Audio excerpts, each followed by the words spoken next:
안녕하세요, 청취자 여러분. 오늘은 분당 비전교회의 5월 25일 주일 설교문을 좀 깊이 살펴보려고 합니다. 네. 이게 예레미야애가 3장을 중심으로 한 건데요. 음, 깊은 절망 속에서 어떻게 소망을 찾는지 그 메시지가 상당히 강렬하더라고요. 맞아요. 예레미야 애가 뭐랄까 눈물의 책이라고들 하지만 사실 단순한 슬픔의 기록만은 아니거든요. 아, 그런가요? 네.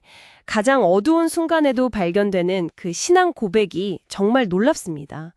오늘 그 핵심을 같이 들여다보면 좋을 것 같아요. 좋습니다. 그럼 바로 그 핵심 구절부터 시작해 볼까요? 여호와의 인자와 긍휼이 무궁하심으로 우리가 진멸되지 아니함이니이다. 이것들이 아침마다 새로우니 주의 성실하심이 크시도소이다. 네, 바로 그 구절입니다. 설교 제목 아침마다 새로우니 또 여기서 나왔고요.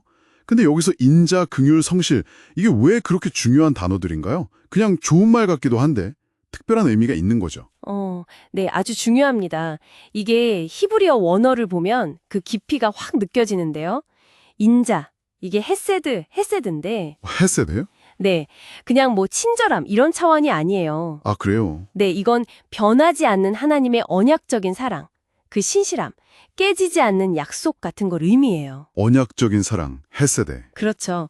그리고 긍휼, 이건 라하밈이라고 하는데 이게 더 재미있어요. 어원이 자궁, 레헴과 같아요. 네, 자궁이요? 네, 그러니까 아주 본능적이고 깊은 자비, 생명을 품고 보호하려는 그런 마음을 뜻하는 거죠. 와, 라함임. 그 의미가 확 다가오네요. 그렇죠. 그리고 마지막으로 성실하심, 에무나. 이건 하나님의 확실함. 그분의 약속은 반드시 이루어진다는 어떤 믿음의 근거랄까요? 아, 그러니까 우리가 완전히 망하지 않는 이유가 바로 이 헤세드와 라함임 때문이고 그 근거는 하나님의 에무나, 성실하심이다. 이런 고백인 겁니다. 이야, 근데 이 고백이 나온 시점이 진짜 놀랍잖아요. 기원전 586년 예루살렘이 완전히 다 무너지고 맞습니다. 바벨론에 의해서 완전히 파괴되고 성전까지 불타고. 그렇죠.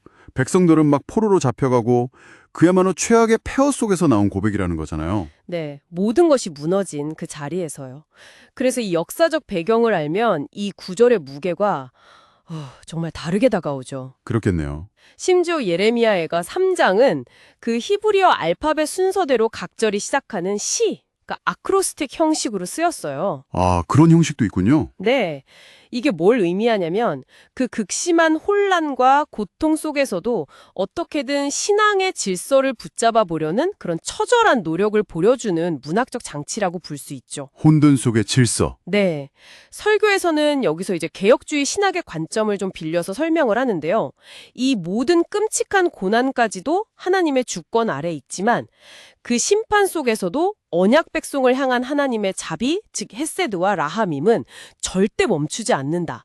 그리고 중요한 건 회개를 통해 소망이 다시 시작될 수 있다. 이걸 강조하는 거죠. 아, 그러니까 절망 속에서도 하나님의 계획과 자비는 계속된다는 믿음, 그리고 회개가 그 시작점이라는 거군요. 그렇죠. 설교가 이 메시지를 오늘 우리 현실이랑 연결시키는 부분이 인상 깊었어요. 무너진 가정이나 깨어진 관계, 또 신앙을 잃어가는 공동체의 모습들이요. 특히 다음 세대에 대한 책임, 이걸 강하게 얘기하더라고요. 네, 맞아요.